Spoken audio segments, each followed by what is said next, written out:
There is a lot to unpack with this one social media post from Donald Trump. But the key starting point here is that yes, there is a huge amount of volume that can flow from Venezuela into the US. It is not huge in volume format, but huge in terms of a symbolic statement to the market because the US refining system requires these heavy sour barrels, and this is primarily what the Venezuelan system can provide into the US.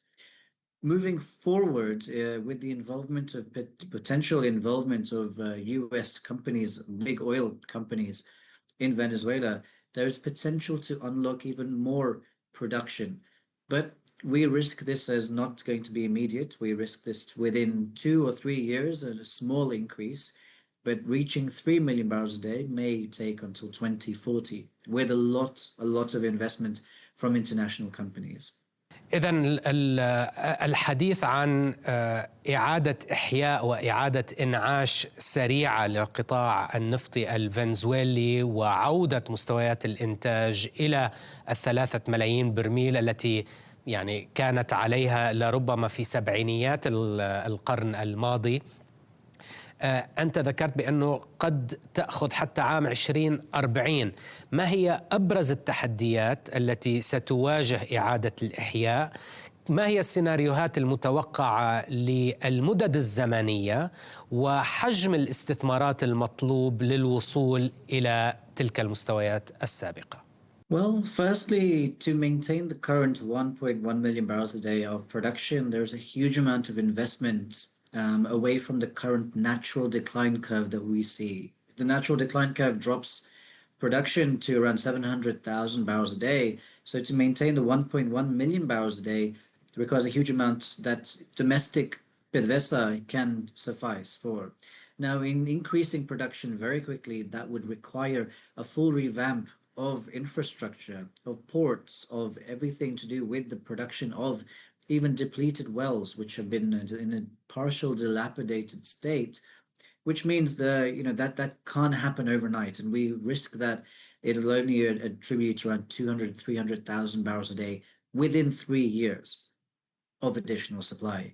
Now, 2040 is what we're seeing as an assumption of 3 million barrels a day of production because there's a huge amount, around $35 billion worth of international investment from international companies, which are required such that there is a rehabilitation and even an expansion of producing assets such that they can return to top-line numbers from the 1970s, as you mentioned.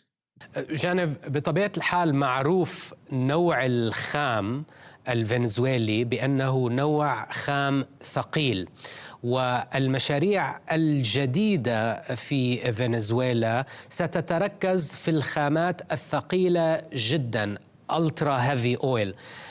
هل هذا نوع خام ترغبه شركات النفط الأمريكية؟ هل ترغب الاستثمار في هذا النوع من الخام الذي معروف بأنه كلفة إنتاجه أعلى، سعر التعادل المطلوب للربح في هكذا مشاريع أعلى، بصمته الكربونية أيضا أعلى؟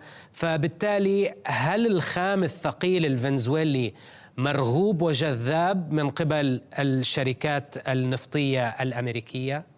There's a strong reason as to why we haven't seen a lot of discussion or notes being released by the US big oil companies in the last 4 or 5 days, because they're still mulling over this. Yes, there is a great option, a great potential for this to be the next big revolution in the supply or the production of.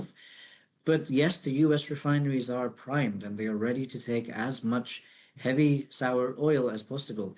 Our estimates indicate around 500,000 or 550,000 barrels a day of additional Venezuelan supply, and can be consumed within the Gulf Coast refineries.